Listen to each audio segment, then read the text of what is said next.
We get involved a lot with lake developments and construction, and so we always say the simplest thing you can do to prevent bank erosion is to plant like this. You can see all around here, we've planted all this ourselves.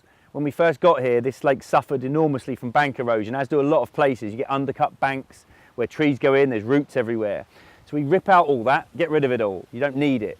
But we replace it with this. This is Carex riparius, one of my favourite plants, really, really useful.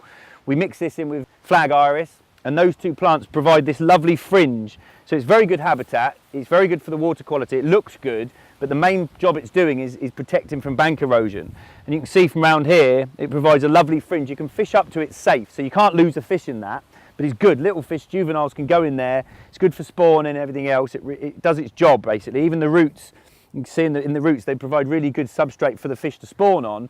So it's ticking a lot of boxes for us. We go to places where they'll backfill with stone, absolute waste of time, just ends up rolling down the bank. Or they'll put wood around the lake, waste of time. Your plants will grow through it or bust it all up, it just looks a mess. Or you try and find a bit of bank erosion, you try and block it out. All the waters are going to keep pushing behind it. Like with most things, we use nature to combat anything natural. We don't use anything weird and wonderful, it's a waste of time. So by using the right sort of plants in the right environment, take a digger, scrape your bank backs, get rid of your undercuts and plant these plants. We don't use bulrush, Norfolk, things like that because they just go crazy. They go out of hand, and also you can lose fish in those, and it's all about maintaining your stock at the end of the day. I always say I'd rather have moaning anglers than dying fish, which is true everywhere we go. But as you can see from this little fringe here, it goes round. We sell these, you don't have to buy them off us. We bag them up, they're mature plants, we dig them out, we separate them all, and they're mature, so they can go straight into a lake. We're going to a lot of places this winter where you'll see this on our social media. But yeah, that's what it's all about basically. It's just so simple just to show you.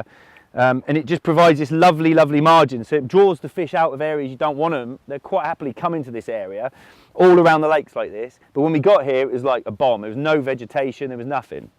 And that's basically what I want to point out is how pretty it can look. We took a load of old dead trees, knackered trees out of here and just replaced it with decent, the right sort of habitat, the right sort of plants. It's a winner.